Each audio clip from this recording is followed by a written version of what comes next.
put it. In the first place, I was duly elected as president in 1969. If it is of any meaning at all, the Supreme Court has just sustained that decision of our people, indicating that the elections were clean and that the majority of almost 2 million indicated the will of the people. Secondly, the Constitution of the Philippines is an articulation of what the people desire.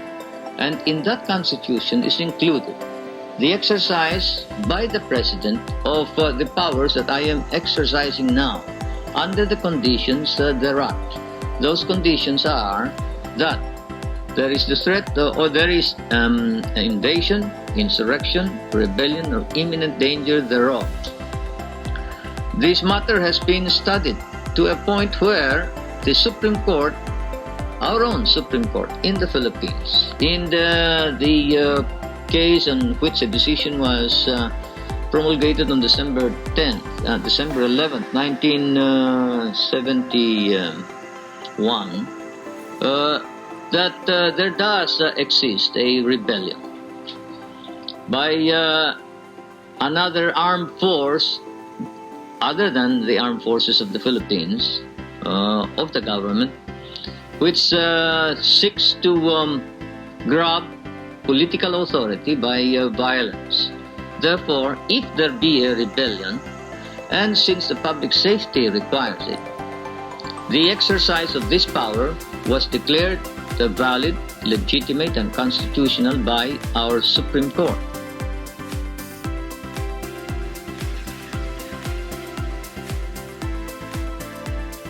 In every rebellion, that there is a second wave, and right now the rebels, the insurgents, are engaged in the regrouping, reorganizing, and remounting a rebellion.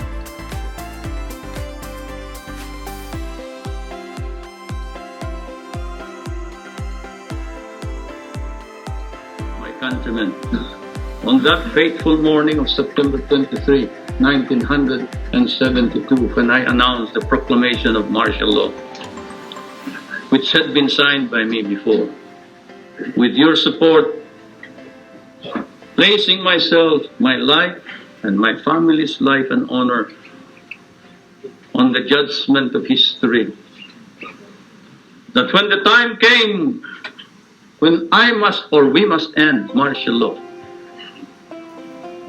and that time could not be foreseen then, I would be the first to move and initiate the termination of martial law.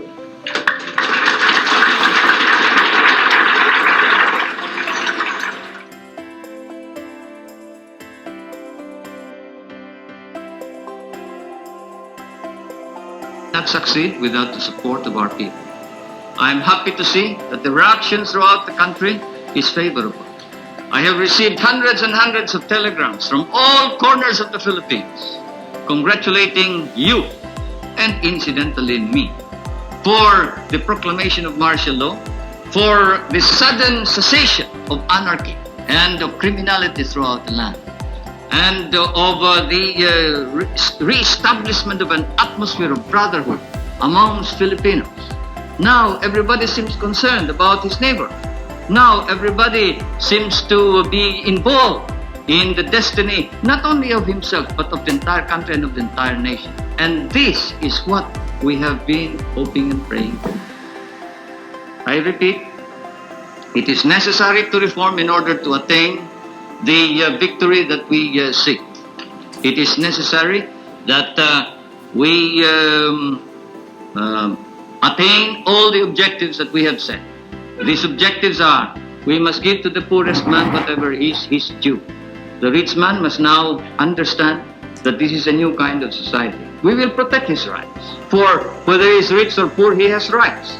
And those rights are as sacrosanct as the right of the military to dignity and to a reputation and a standard of proficiency to which he is entitled.